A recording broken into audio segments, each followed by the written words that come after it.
Hi hello friends, வணக்கம். Welcome to my Kalai CK vlogs. நேற்று night எங்கள் ஊரில் செம்ம மழைங்க.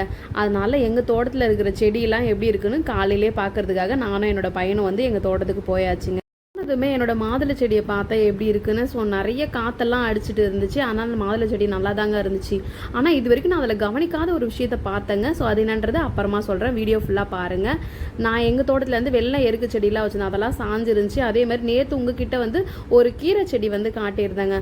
அதுவுமே வந்து அடியோடு சாஞ்சிருச்சிங்க. அதுதான் எனக்கு கொஞ்சம் கஷ்டமாக இருந்துச்சு. ஸோ அதுலேருந்து நிறைய விதெல்லாம் உழுந்து மறுபடியும் வந்து நிறைய கீரை செடி தானாகவே முளைக்குங்க. அதே இது பார்த்துட்டு இருக்கும்போதே எங்களோட முருங்கை மரத்தில் ஒரு அணில் வந்துச்சுங்க. முருங்கை பூ எல்லாத்தையுமே வந்து கொறிச்சு சாப்பிட்டு இருந்துச்சு. என்னோட பையன் வந்து அணிலை பார்த்துட்டு ஜாலியாக வந்து விளாட்டு இருந்தான். நானுமே கொஞ்சம் நேரம் அதை பார்த்துட்டு அப்படியே ரசிச்சிட்டே இருந்தாங்க. முருங்கைக்கிளை எல்லாமே வந்து உயரமாக போகிறதுனால நிறைய முருங்கைக்காய் வந்து உள்ளார. ஸோ அதெல்லாமே வந்து இப்போதான் வருது. கிளை ஒட்டில் உட்காந்துருக்கு. பட்டு பூவெல்லாம் பறித்து சாப்பிடுது. பூவை பறித்து சாப்பிடுது முருங்கை பூவை. ஆமாண்டி,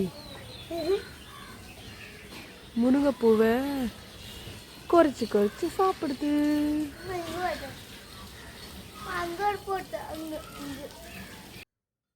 கொய்யாக்காய் செடியெலாம் ஒரு 4-5 வச்சுருந்தேங்க.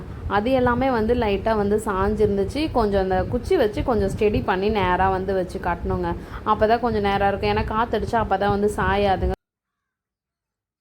ஸோ நெல்லிக்காய் செடி நல்லாவே வந்து க்ரோத் ஆகிட்டு வருது, நல்லா உயரமாக வளருதுங்க. அதே மாதிரி நாங்கள் வச்ச கத்திரிக்காய் செடி எல்லாமே வந்து நல்லா இருந்துச்சு. ஏன்னா வந்து நேற்று நைட் வந்து செம்ம காற்று மழையாக இருந்ததுனால வந்து எனக்கு கொஞ்சம் பயமாக இருந்துச்சு. ஐயோ நம்ம செடியெலாம் வச்சுமே அதெல்லாம் உடஞ்சிடுச்சா இல்லை எப்படி இருக்குன்னு சொல்லிட்டு பார்க்கணுன்றதுக்காக நானோட பயணம் தூங்கியானது காலையிலே கிளம்பி செடியை பார்க்க தாங்க வந்தோம். ஸோ பார்த்தது சரி ஓரளவுக்கு ஒரு சில செடி தான் வந்து கொஞ்சம் இதுவாக இருந்துச்சு, உடஞ்சிருந்துச்சு. மற்ற செடியெலாம் நல்லாயிருக்கும். ஸோ இந்த செடி வந்து உங்களுக்கு ஞாபகம் இருக்கான்னு பாருங்கள்.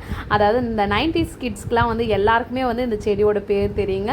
ஸோ இதோட பழம் வந்து அவங்களுக்கு வந்து அப்போ வந்து ஃபேவரட்டாக இருந்திருக்கலாம். எனக்குமே வந்து செடியோட பேர் தெரிஞ்சால் மறக்காமல் கமெண்ட் பண்ணுங்கள். அதே மாதிரி இந்த பழம் உங்களுக்கு பிடிக்கும்னா நம்மளோட வீடியோக்கு ஒரு லைக் போட்டுருங்க. அடுத்தது நம்ம குண்டுமல்லி செடியை போய் பார்த்தோங்க. ஸோ அதில் ஒரு பூ மட்டும் பூத்துருந்துச்சு, அதை பெருச்சாச்சு. உங்களுக்கு வந்து ஒரு மாதுளங்காட்டில் ஒரு வித்தியாசமான ஒன்று காட்டுறேன்னு சொல்லியிருந்தேன்லங்க. ஸோ அதுதான் இது வரைக்கும் நான் வந்து கிளையில வந்து காய் வந்து தாங்க பார்த்துருக்கேன். முறையாக அந்த மாதுளம் தண்டில் வந்து ஒரு பழம் வந்து இப்போ தாங்க பார்க்குறேன். ஸோ இது வந்து எனக்கு ரொம்பவே வந்து ஆச்சரியமான விஷயமா இருந்துச்சுங்க. இது வரைக்கும் நான் இந்த மாதிரி பார்த்ததே கிடையாது. நீங்கள் அந்த மாதிரி பார்த்துருக்கீங்களான்னு எனக்கு தெரியலங்க. ஸோ நான் வந்து ஃபர்ஸ்ட் டைம் வந்து இந்த மாதிரி ஒரு தண்டில் வந்து மாதுளம்பழம் வந்து பார்த்தது நான் பார்த்ததில்லை. என்னோட வீடியோ உங்களுக்கு பிடிச்சிருந்தா மறக்காமல் என்னோட சேனலுக்கு லைக் பண்ணுங்கள், சப்ஸ்கிரைப் பண்ணுங்கள் அண்ட் ஷேர் பண்ணுங்கள். தேங்க்யூ.